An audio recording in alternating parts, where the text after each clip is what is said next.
मित्रों, आज 23 सितंबर है और ये कोई आम दिन नहीं है। आज ही के दिन करीब 101 साल पहले भारत के राजपूत रणबांकुरों ने इजराइल को आजाद कराया था। दोस्तों, आज हम आपको एक ऐसे युद्ध के बारे में बताएंगे जिससे हर भारतवासी का सीना गर्व से चौड़ा हो जाएगा। ये युद्ध कोई आम युद्ध नहीं था। राजपूतों ने इस युद्ध में जो रणकौशल दिखाया, जो शौर्य दिखाया, जो साहस दिखाया, उसकी चर्चा विश्व भर में आज तक होती है। वो अलग बात है कि भारत में ये इतिहास गायब है, पर इस युद्ध के चर्चे आपको इजरायली और ब्रिटिश इतिहासकारों की किताबों में मिलेंगे।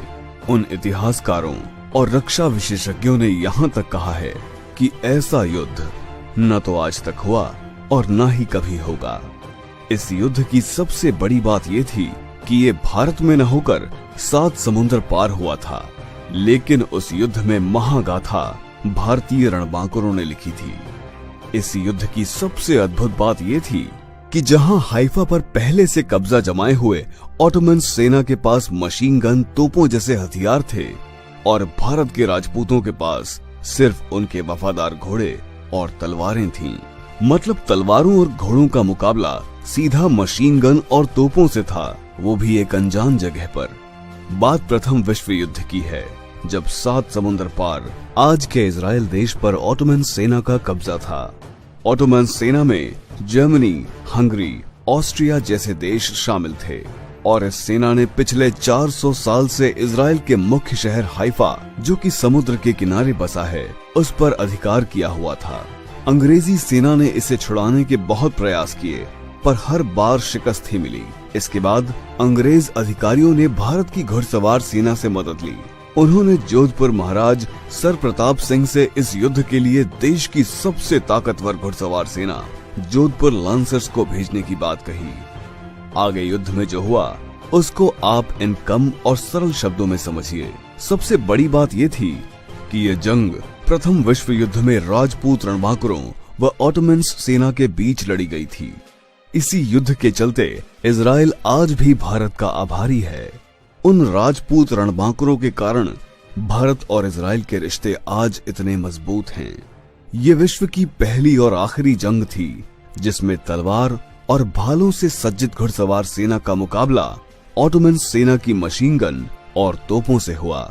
एक वाकया जिसका जिक्र आज भी होता है, जब अंग्रेज सैन्य अधिकारी ने मेजर दलपत सिंह से कहा कि आप तलवारों के दम पर ऑटोमन सेना का मुकाबला नहीं कर सकते हैं, इसलिए आपको ये युद्ध नहीं लड़ना चाहिए। तो दलपत सिंह ने जवाब दिया, हम राजपूत हैं, एक बार युद्ध के मैदान में उतर गए तो वापस नहीं मुड़ते।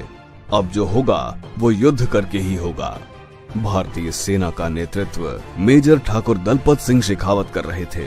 दुनिया में राजपूतों से बेहतर और बहादुर कैवलरी चार्ज कोई नहीं कर सकता, और राजपूतों में भी मारवाड़ के राजपूतों से बेहतर कैवलरी चार्जर नहीं हुए।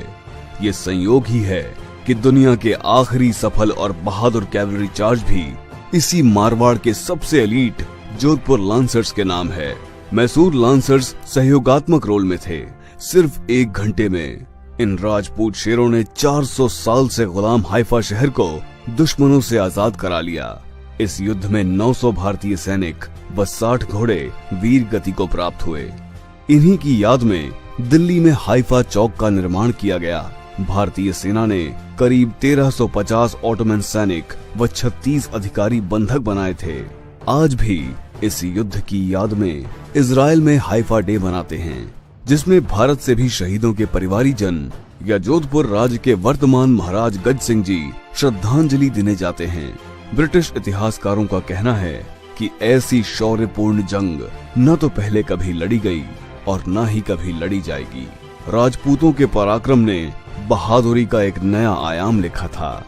आज भी हम इतिहास के सबसे बड़े सूरमाओं को इस हाइफा दिवस पर शत शत नमन करते हैं। जय हिंद, जय क्षात्र धर्म, वीर भोग्य वसुंधरा।